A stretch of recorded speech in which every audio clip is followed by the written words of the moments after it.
महाभारत के बहुत से योद्धाओं के बारे में तो आप जानते ही होंगे।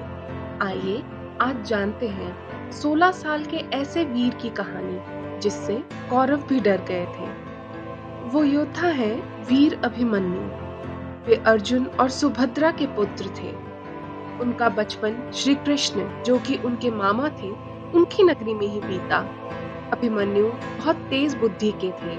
जब वे अपनी माता सुभद्रा के गर्भ में थे तभी उन्होंने अपने माता पिता की बातें सुनकर सीख लिया था कि चक्रव्यूह क्या है। अर्जुन ने सुभद्रा को चक्रव्यूह में जाने, उसके सारे व्यूह भेदने के बारे में बताया। लेकिन जब वो चक्रव्यूह से बाहर आने की बात बता रहे थे तो सुभद्रा को नींद आ गई। इस प्रकार अभिमन्यु ने चक्रव्यूह के बहुत से राज जान तो लिए, लेकिन अंतिम और बेहद महत्वपूर्ण तरीका वो जान ना सका। अभिमन्यु का कौशल सभी ने कुरुक्षेत्र युद्ध के 13वें दिन देखा, जब अभिमन्यु एक के बाद एक कौरवों के महारथियों को हरा रहे थे। वे समझ नहीं पा रहे थे कि किस प्रकार से अभिमन्यु को रोका जाए। इसलिए उन्हें पराजित करने के लिए कौरवों ने छल का सहारा लिया। गुरुद्रोण द्वारा पांडवों को हराने के लिए चक्रव्यूह की रचना की गई। वे जानते थे कि चक्रव्यूह को भेदने की कला केवल अर्जुन को आती है, लेकिन अर्जुन पुत्र की क्षमता से अनजान थे गुरुद्रोण। उस दिन शायद पांडवों की किस्मत उनके साथ नहीं थी। गुरुद्रोण ने पांडवों को सबके सामने चक्रव्यूह भेदने की चुनौती दी। उस समय किसी कारणवश अर्जुन लड़ते लड़ते रण क्षेत्र से काफी दूर चले गए थे।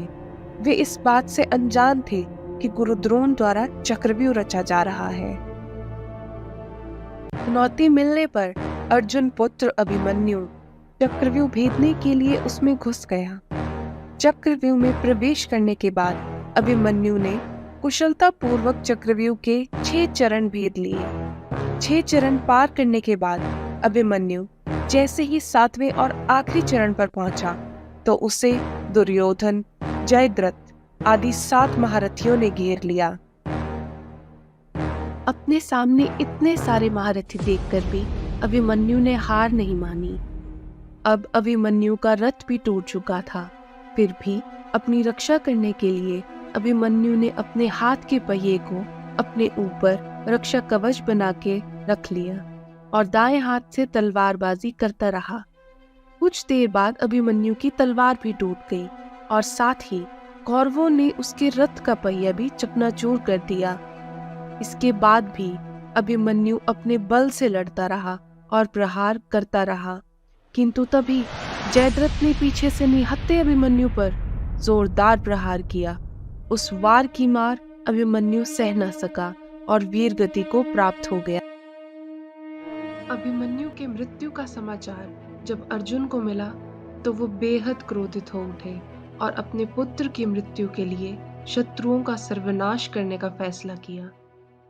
इसी प्रकार आखिर में लड़ते लड़ते अर्जुन पुत्र वीर अभिमन्यु के जीवन का अंत हो जाता है। अभिमन्यु ने जाते जाते सिखा दिया कि परिस्थितियां कितनी भी बिगड़ जाएं, इंसान को धैर्य के साथ उनका सामना करना चाहिए। इस संसार में केवल युद्ध को जीतना ही श्रेष्ठता नहीं, बल्कि युद्ध में अपना साहस दिखाने वाले को ही संसार में सम्मान की नजर से देखा जाता है।